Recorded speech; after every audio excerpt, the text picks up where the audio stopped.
Welcome to my channel learn with symbol. আজকে যেই বিষয়টা নিয়ে কথা বলবো সেটা হচ্ছে ব্রাহ্মণ্য শিক্ষা ব্যবস্থা। আচ্ছা, তার আগে বলে নিই যে আমরা যখন শিক্ষাবিজ্ঞান বা এডুকেশনে শিক্ষার ইতিহাস পড়তে যাই, তখন আমরা ক্রোনোলজিটা এভাবে সাজাই। প্রথমে আমরা পড়ি ব্রাহ্মণ্য শিক্ষা ব্যবস্থা, তারপর পড়ি আমরা বৌদ্ধ শিক্ষা ব্যবস্থা, তারপরে আমরা পড়ি ইসলামীয় শিক্ষা ব্যবস্থা, এবং তারপরে আমরা ব্রিটিশ ভারতের শিক্ষাটা মানে শ্রীরামপুর ত্রয়ী থেকে একেবারে সার্জেন্ট পরিকল্পনা পর্যন্ত পড়ি, এবং তারপর স্বাধীনতার পর আমরা বিশ্ববিদ্যালয় কমিশন থেকে শুরু করে একদম জাতীয় শিক্ষানীতি 2020 পর্যন্ত কিন্তু পড়ি। তো এই হচ্ছে শিক্ষার ইতিহাস। মানে প্রথমে আমরা জানি যে ভারতবর্ষে বা যেকোনো কিছুই প্রথমে কিন্তু ফরমাল ছিল না। আজকে এই যে আমরা ফরমাল স্কুলে যাচ্ছি, একটা নির্দিষ্ট সময়ে আমরা পরীক্ষা দিচ্ছি, ঠিক আছে? নির্দিষ্ট পাঠ্যক্রম পড়ছি। তো সেই সময় কি হতো আগেকার দিনে প্রাচীনকালে ফরমাল বলে কিন্তু কিছু ছিল না। যেমন স্কুল, গ্রিক শব্দ যে স্কুল, এই শব্দটার উৎপত্তি আ যেখান থেকে তার অর্থ হলো মানে একটা পার্কের মতো ছিল। সেই পার্কের মতো জায়গায় প্রত্যেকে হয়তো আড্ডা মারত। ঠিক আছে? আড্ডা মারতে, মারতে এরকম হতো যে গতকাল বা আগামীকালকে এই বিষয়টা নিয়ে কথা হবে। ঠিক আছে? সবাই তখন ওই বিষয়টা নিয়ে একটা যুক্তি তর্ক বা আলাপ আলোচনা করত। এইভাবে স্কুলটা কিন্তু আসছে। ঠিক আছে? তো ঐরকমই আ ভারতবর্ষের শিক্ষা ব্যবস্থা আ আমরা যেখান থেকে শুরু করি সেটা কিন্তু ব্রাহ্মণ্য শিক্ষা ব্যবস্থা থেকে। ঠিক আছে? এবং ব্রাহ্মণ্য শিক্ষা ব্যবস্থাতে গিয়েই আমরা দেখি যে ফরমাল এডুকেশন বা যেখানে আমরা দেখছি গুরুকুল শিক্ষা ব্যবস্থা, যেখানে আমরা দেখছি টোল, পাঠশালা, ক্লিয়ার? আচ্ছা, ব্রাহ্মণ্য শিক্ষা ব্যবস্থা শুরু করার আগে আমি একটা জিনিস একটু দেখাতে চাই, সেটা হচ্ছে ভারতীয় প্রাচীন সভ্যতা। আমরা জানি যে গ্রিক সভ্যতা, মিশরীয় সভ্যতা, এই সভ্যতাগুলো যতটা প্রাচীন, যতটা তাৎপর্যপূর্ণ, ঠিক তেমনি ভারতের যে প্রাচীন সভ্যতা, সেটাও কিন্তু বেশ গুরুত্বপূর্ণ। কারণ ভারতবর্ষে শিক্ষার ইতিহাস কিন্তু আজকের না। ঠিক আছে? ভারতীয় সভ্যতাও অনেক পুরনো একটা সভ্যতা। সভ্যতা কি জিনিস? সভ্যতা হলো আ কোনো একটা কি বলবো? কোনো একটা আ সময়ের একটা প্রত্যক্ষ আ প্রতিচ্ছবি আমরা বলতে পারি। ঠিক আছে? এবং এই সভ্যতা মিনিমাম ৫০০ থেকে ১,০০০ বছরের হয়। ঠিক আছে? তারও বেশিও হতে পারে, এবং এই সভ্যতা কিন্তু একদিনে কিন্তু তৈরি হয় না বা একদিনে কিন্তু শেষ হয়ে যায় না। তো ভারতবর্ষে কি, কি সভ্যতা ছিল? ১ম সভ্যতাটা আমরা জানি সিন্ধু বা হরপ্পা সভ্যতা, আর্য সভ্যতা, আর্যরা যখন এলো। আচ্ছা, তারপর তপবনের সভ্যতা। তপবন মিনস হচ্ছে যে আর্যরা যখন ভারতবর্ষে এটা নিয়ে যদিও অনেক মতবিরোধ আছে, তবুও আমি বলছি আর্যরা যখন ভারতবর্ষে এলো বা ভারতবর্ষের যারা আদি লোক ছিল, আদিবাসী যেটাকে আমরা বলছি, ঠিক আছে? তারা আ ভারতবর্ষের এই যে প্রাকৃতিক বিভিন্ন সম্পদ, এই সম্পদগুলো ব্যবহার করত।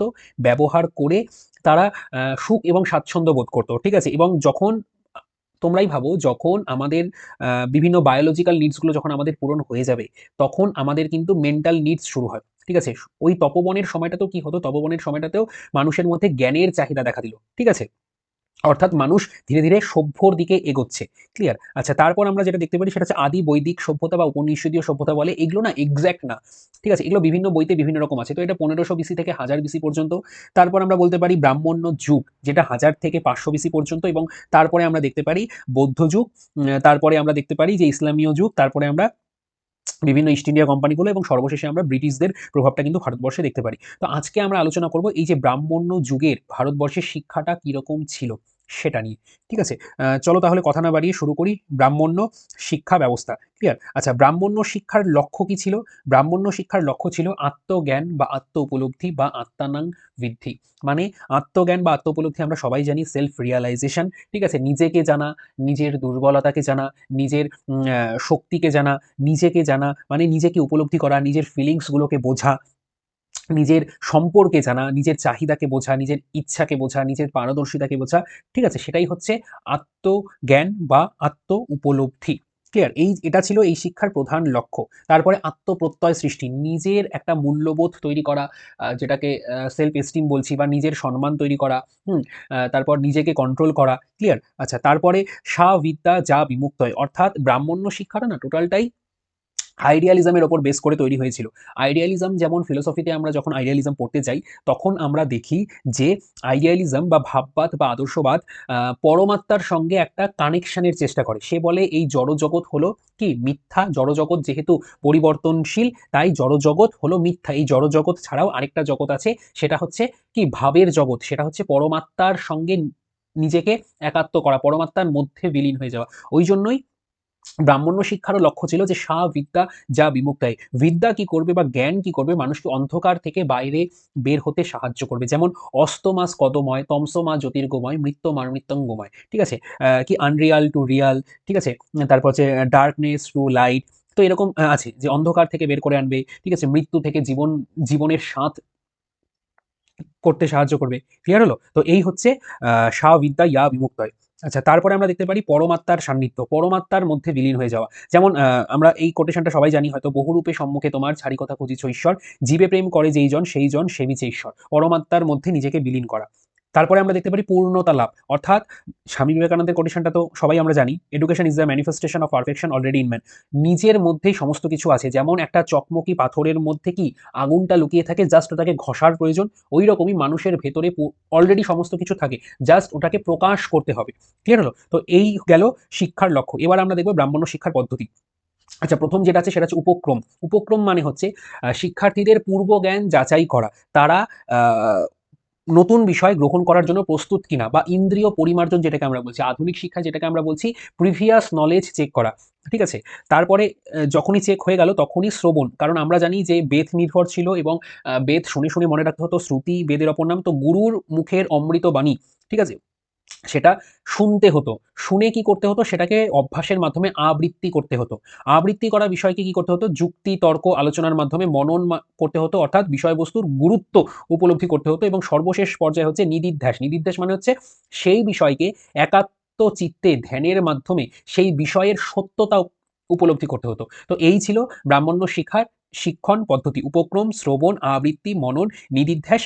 ক্লিয়ার? আচ্ছা, ব্রাহ্মণ্য শিক্ষায় কাহিনী বা গল্পের আশ্রয় নেওয়া হতো, অর্থাৎ লেকচার ডেমনস্ট্রেশন ছিল। যেমন মানে আধুনিক যুগে আমরা দেখি যে প্লেওয়ে এডুকেশন, তারপর আমরা দেখি প্রবলেম সলভিং, সেইখানে কিন্তু সেটা ছিল না। কাহিনী বা গল্পের ওপর নির্ভর করতে হতো। এবং আমরা একদিক থেকে বলতে পারি ব্রাহ্মণ্য শিক্ষাটা কিন্তু ছিল শিক্ষক কেন্দ্রিক, বা গুরুর কথাই কিন্তু শেষ কথা। আচ্ছা, তারপরে ছিল মনিটোরিয়াল সিস্টেম। মনিটোরিয়াল সিস্টেম মানে আমরা জানি যে সর্দার বড় প্রথা, অর্থাৎ প্রবীণরা নবীনদেরকে শেখাবে। ক্লিয়ার হলো? বড়রা ছোটদেরকে শেখাবে। ক্লিয়ার? তো এই ছিল শিক্ষণ পদ্ধতি। আচ্ছা, তারপরে আমরা দেখতে পারি ব্রাহ্মণ্য শিক্ষার পাঠ্যক্রম বা কারিকুলাম। পাঠ্যক্রম বা কারিকুলামের মধ্যে আমরা দুটো জিনিস দেখতে পারি। ফার্স্ট হচ্ছে পরাবিদ্যা বা ব্রহ্মজ্ঞান। পরাবিদ্যা বলতে কি বোঝায়? পরাবিদ্যা বলতে চতুর্বেদ, বেদের অঙ্গ, ইতিহাস, পুরাণ, ব্রহ্মবিদ্যা, দেববিদ্যা, ভূতবিদ্যা, নক্ষত্রবিদ্যা, সর্পবিদ্যা, রাশিবিদ্যা, বাক্য ব্যাকরণ, বাক্যাম, ক্ষেত্রবিদ্যা, এগুলো সমস্ত কিছু পড়তে হবে। আচ্ছা, ব্রাহ্মণ্য শিক্ষা ব্যবস্থায় না, বা ব্রাহ্মণ্য যুগে আমরা বর্ণাশ্রম দেখতে পারি। যেমন চারটা আছে কি, ব্রাহ্মণ, ক্ষত্রিয়, বৈশ্য, শূদ্র। তো ব্রাহ্মণ্য শিক্ষা ব্যবস্থায় ব্রাহ্মণদের গুরুত্ব ছিল সব থেকে উপরে। এই জন্য কিন্তু এই শিক্ষা ব্যবস্থাটার নাম ব্রাহ্মণ্য শিক্ষা ব্যবস্থা। এই শিক্ষা ব্যবস্থাটাকে বৈদিক শিক্ষা ব্যবস্থাও বলে, কারণ বেদ নির্ভর ছিল। বেদের চারটা খণ্ড আমরা জানি: ঋগ্বেদ, সামবেদ, যজুর্বেদ এবং অথর্ববেদ। ঋগ্বেদের মধ্যে কি থাকছে? ঋষিদের মন্ত্র। সামবেদের মধ্যে থাকছে গানের মন্ত্র বা সঙ্গীত। ঠিক আছে? যজুর্বেদের মধ্যে থাকছে যাগযজ্ঞ, এবং অথর্ববেদের মধ্যে থাকছে কি, চিকিৎসাবিদ্যা বা জাদুবিদ্যা। তো এই চারটা বেদ পড়তে হতো ব্রাহ্মণদের, এবং তার সঙ্গে বেদের যে অঙ্গ আছে ছটা: শিক্ষা, ছন্দ, ব্যাকরণ, জ্যোতিষ, নিরুক্ত। শিক্ষা, ছন্দ, ব্যাকরণ, জ্যোতিষ, নিরুক্ত, কল্প। এই ছটা অঙ্গ পড়তে হতো। এছাড়াও দেববিদ্যা, ভূতবিদ্যা, নক্ষত্রবিদ্যা, সর্পবিদ্যা, রাশিবিদ্যা, ঠিক আছে, অনেক কিছু কিন্তু ব্রাহ্মণদের পড়তে হতো। এটা ছিল ব্রাহ্মণদের পড়ার কিন্তু বিষয়। ক্লিয়ার? আচ্ছা, তাহলে ক্ষত্রিয় আর বৈশ্যদের জন্য কি ছিল? ক্ষত্রিয় আর বৈশ্যদের জন্য ছিল অপরা বিদ্যা বা লৌকিক বিদ্যা, অর্থাৎ বাস্তব জীবনের উপযোগী, ঠিক আছে, বিদ্যাটা ছিল ক্ষত্রিয় এবং বৈশ্যদের জন্য। ক্ষত্রিয়দের জন্য ছিল যুদ্ধবিদ্যা, রাষ্ট্রবিজ্ঞান, শরীরচর্চা, নীতিবিদ্যা, অর্থশাস্ত্র, ইতিহাস, পুরাণ, ন্যায়, যুক্তি, শব্দবিদ্যা, আয়ুর্বেদ। ক্লিয়ার? আচ্ছা, বৈশ্যদের জন্য কি ছিল? বৈশ্যদের জন্য ছিল পশুবিদ্যা, ধাতু বিজ্ঞান, কৃষিবিদ্যা, ব্যবসা বাণিজ্য, পরিমাপ জ্ঞান, নৃত্য, গীত, চিত্রকলা, রথচালনা, শল্যবিদ্যা। আচ্ছা, এইখানে কিন্তু আমরা দেখি ওই প্লাস্টিক সার্জারি, ঠিক আছে, ওটা কিন্তু ওই শল্য চিকিৎসক, ঠিক আছে, সুশ্রুত, যেটা জানি আমরা, প্রথম প্লাস্টিক সার্জারি কিন্তু ভারতে হয়েছিল। ক্লিয়ার? তো এই ছিল পাঠ্যক্রমের মধ্যে প্রধানত পরাবিদ্যা, এবং আরেকটা ছিল অপরাবিদ্যা। ঠিক আছে? এইবার এদেরকে না উপাধি দেওয়া হতো। উপাধি কিরকম দেওয়া হতো, যে যারা পরাবিদ্যা এবং অপরাবিদ্যা দুটোই পড়বে তারা পাবে বিদ্যা ব্রত স্নাতক উপাধি। যারা শুধুমাত্র পরাবিদ্যা পড়বে তারা পাবে বিদ্যা স্নাতক, এবং যারা শুধুমাত্র অপরাবিদ্যা পড়বে তারা পাবে ব্রত স্নাতক। এই তিনটে উপাধির প্রচলন আমরা ব্রাহ্মণ্য শিক্ষা ব্যবস্থায় দেখতে পারি। আচ্ছা, আর কি আমরা দেখতে পারি?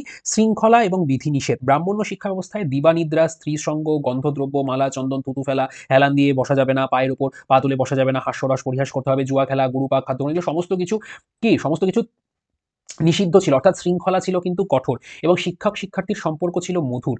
শিক্ষক শিক্ষার্থীকে নিজের পুত্রের মতো দেখতো, আর শিক্ষার্থীও গুরুকে বা শিক্ষককে পিতার মতো স্নেহ করতো। অর্থাৎ শিক্ষক শিক্ষার্থীর সম্পর্ক কিন্তু ছিল কিসের মতো? পিতা এবং পুত্রের মতো। ক্লিয়ার হলো? তো একজন শিক্ষার্থী গুরুর আহার, বাসস্থান, রোগশয্যায় গুরুর পরিচর্যা করা, এগুলোর ব্যবস্থা করতো। আর হচ্ছে গুরু কিন্তু একজন শিক্ষার্থীর জীবনকে পরিচালনা করতো, জীবনকে সুপথে নিয়ে যেত। আচ্ছা, এরপরে আমরা কি দেখি? ব্রাহ্মণ্য শিক্ষা ব্যবস্থায় কিন্তু অনেক ধরনের অনুষ্ঠান ছিল। যেমন আমরা উপনয়ন অনুষ্ঠান হয়তো নাম শুনছি, যে ব্রাহ্মণ্য শিক্ষা ব্যবস্থাটা শুরু হতো উপনয়ন অনুষ্ঠানের মাধ্যমে, কিন্তু সেই সময় ৫ বছর বয়সে বাড়িতেই বা গৃহেই একটা শিক্ষার মাধ্যমে, যেমন আমরা এখন দেখছি যে ছোট ছোট বাচ্চাদের প্রি প্রাইমারিতে ভর্তি করার আগেই কি করে বাড়ির লোক? এবিসিডিটা শেখায় কিনা, বা হাতে খড়ি দেয় সরস্বতী পূজায়। তো ওইখানেও একটা অক্ষরশীকরণ বা হাতে খড়ি অনুষ্ঠান ছিল এই উপনয়নের আগে। সেটাকে আমরা বলছি চূড়া কর্ম। কি বলছি? চূড়া কর্ম। তারপর হচ্ছে গুরুকুলে যাওয়ার সময় এই উপনয়ন অনুষ্ঠানটা হতো। ব্রাহ্মণদের হতো আহ ৮ বছর বয়সে, ক্ষত্রিয়দের ১১ বছর বয়সে, এবং বৈশ্যদের হচ্ছে ১২ বছর বয়সে। আর শূদ্রদের কিন্তু কোনো শিক্ষার ব্যবস্থা ছিল না। আচ্ছা, উপনয়ন গ্রহণের পর শিক্ষার্থীকে বলা হতো কি? দ্বিজ। দ্বিজ কথার অর্থ হচ্ছে দ্বিতীয় জন্ম। আচ্ছা, এখানে ছোট্ট করে আমি দুটো ইনফরমেশন আর দিতে চাই। এই যে উপনয়ন অনুষ্ঠানটা দিয়ে তো শুরু হলো, কিন্তু প্রতি বছর শিক্ষাটা যে শুরু হতো শ্রাবণী পূর্ণিমায় শুরু হতো এবং মাঘ পূর্ণিমায় শেষ হতো। প্রতি বছরের যে শুরুটা শ্রাবণ মাসের পূর্ণিমার দিন শুরু হতো, মাঘ মাসের পূর্ণিমাতে একটা তিথিতে গিয়ে শেষ হতো। আচ্ছা, এই যে শুরুটাকে শ্রাবণ মাসের পূর্ণিমা, এটাকে বলা হতো উপকর্মণ। আর এই যে শেষটাকে, অর্থাৎ মাঘ মাসের পূর্ণিমায় যে শেষ হতো, এটাকে কি বলতো? এটাকে বলতো উৎসর্জন। ক্লিয়ার হলো? আরেকটা ছিল, সেটা হচ্ছে ব্রাহ্মণ্য শিক্ষা ব্যবস্থায় যদি মানে আগে বলে যদি ছুটি না নিত শিক্ষার্থীরা, সেটাকে বলতো নিত্য অনধ্যায়। কি বলতো? নিত্য অনধ্যায়, আগে বলে ছুটি। আর যদি ইমার্জেন্সি কারণে যদি ব্রাহ্মণ্য শিক্ষা ব্যবস্থায় ছুটি দেওয়ার হতো আর কি, সেটাকে বলতো নৈমিত্তিক অনধ্যায়। তাহলে আগে বলে ছুটি যদি নিত বা ছুটি যদি হয়ে যেত শিক্ষা, সেটা হচ্ছে নিত্য অনধ্যায়। আর ইমার্জেন্সি কারণে যদি ছুটি হতো, সেটা হচ্ছে নৈমিত্তিক অনধ্যায়। ক্লিয়ার? তো শুরু তো হতো উপনয়ন অনুষ্ঠানের মাধ্যমে, এবং শেষ তাহলে কিসের মাধ্যমে হতো? শেষ হতো সমাবর্তন অনুষ্ঠানের মাধ্যমে। ক্লিয়ার? আচ্ছা, ২০ বছর বয়স পর্যন্ত চলতো। যেমন ব্রাহ্মণদের ৮ বছর বয়সে শুরু হতো, ২০ বছর বয়সে শেষ হতো। তাহলে ব্রাহ্মণরা কতদিন পেত? ১২ বছর পেত।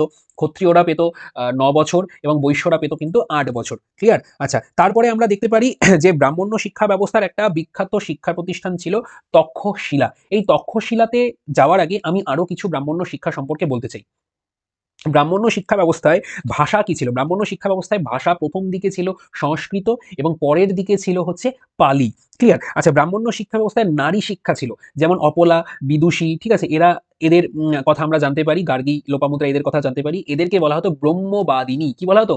ব্রহ্মবাদিনী। আচ্ছা, জীবনের ৪টে কাল ছিল, যেমন ব্রহ্মচর্য, গার্হস্থ্য, বানপ্রস্থ, সন্ন্যাস। তো এই যে ব্রাহ্মণ্য শিক্ষা ব্যবস্থায় গুরুকুলে থেকে যারা পড়াশোনা করতো, তাদেরকে কিন্তু ব্রহ্মচর্য জীবন পালন করতে হতো, এবং নারীদেরকে বলা হতো কি? ব্রহ্মবাদিনী। ক্লিয়ার? আচ্ছা, আর আমরা কি কি জানতে পারি? আর আমরা জানতে পারি যে ব্রাহ্মণ্য শিক্ষা ব্যবস্থায় শিক্ষার্থীকে, মানে যারা গৃহে প্রবেশ করেছে বিদ্যা শেষ করে, তাদেরকে বলা হতো উপকুরবান। যারা গার্হস্থ্য জীবনটা গ্রহণ করে নিল, তাদেরকে বলা হতো উপকুরবান। আর যারা সারা জীবন কুমার থাকতো, মানে না করে যারা কুমার থাকতো, তাদেরকে বলা হতো নৈষ্ঠিক। কি বলা হতো তাদেরকে? নৈষ্ঠিক। ব্রাহ্মণ্য শিক্ষা ব্যবস্থায় প্রাথমিক শিক্ষা পাঠশালা, টোল, এগুলোতে হতো। ঠিক আছে? আচ্ছা, আর কি করা হতো? আমি ৩টা উপাধি বললাম, বিদ্যাব্রত স্নাতক, বিদ্যা স্নাতক, ব্রত স্নাতক। কোথাও কোথাও আমি পেয়েছি ৩টা গ্রেডও দেওয়া হতো। কি কি? মহাপ্রজনন, মধ্যম প্রজনন এবং অল্প প্রজনন। ঠিক আছে? তো এই ছিল ব্রাহ্মণ্য শিক্ষা ব্যবস্থা সম্পর্কে। এবং সেই সময় ব্রাহ্মণ্য শিক্ষা ব্যবস্থার একটা বিখ্যাত প্রতিষ্ঠান তক্ষশিলা, এটা কিন্তু আমরা জানতে পারি। ঠিক আছে? তক্ষশিলা সম্পর্কে আমি কিছু বলে দিচ্ছি। আচ্ছা, তক্ষশিলাকে বলা হতো প্রাচ্যের এথেন্স। তক্ষশিলাকে কি বলতো?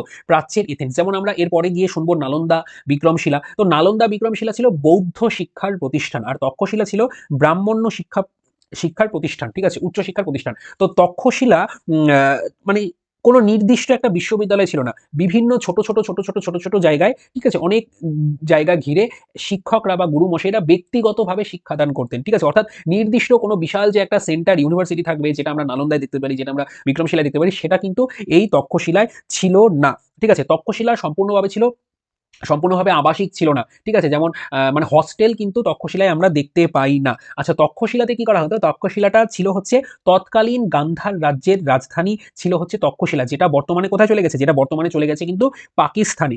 তক্ষশিলায় আমরা দেখতে পারি ভারতীয় এবং গ্রিক শিল্পনীতির সংমিশ্রণে গান্ধার শিল্পনীতি। ঠিক আছে? তক্ষশিলায় শিক্ষা পদ্ধতি ছিল মৌখিক। আচ্ছা, তক্ষশিলায় কারা, কারা পড়েছে? কৌটিল্য, চাণক্য, ওই যে চন্দ্রগুপ্ত মৌর্যের বিখ্যাত অর্থশাস্ত্র যে লিখছিল উনি।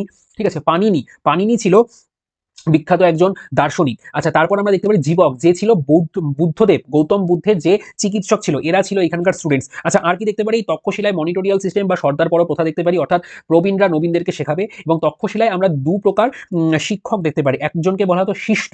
শিষ্ট কাদের বলা হতো? যারা ধর্ম এবং দর্শনে পারদর্শী, তাদেরকে বলা হতো শিষ্ট। এবং আরেকজন ছিল দণ্ডনীতিক, যারা রাজনীতিতে পারদর্শী, তাদেরকে বলা হতো দণ্ডনীতিক। তো এই ছিল ব্রাহ্মণ্য শিক্ষা ব্যবস্থা সম্পর্কে বিভিন্ন ইনফরমেশন। তার লক্ষ্য কি ছিল, তার পাঠ্যক্রম কি ছিল, তার পদ্ধতি কি ছিল, কোন অনুষ্ঠানের মাধ্যমে শুরু হতো, কোন অনুষ্ঠানের মাধ্যমে শেষ হতো, ভাষা কি ছিল, এবং সবথেকে বড় কথা হচ্ছে ব্রাহ্মণ্য শিক্ষা ব্যবস্থার একটা প্রতিষ্ঠান, সেটা হচ্ছে তক্ষশিলা। তক্ষশিলা সম্পর্কেও আজকে আমরা এই ভিডিওর থেকে জানলাম। ক্লিয়ার? ধন্যবাদ।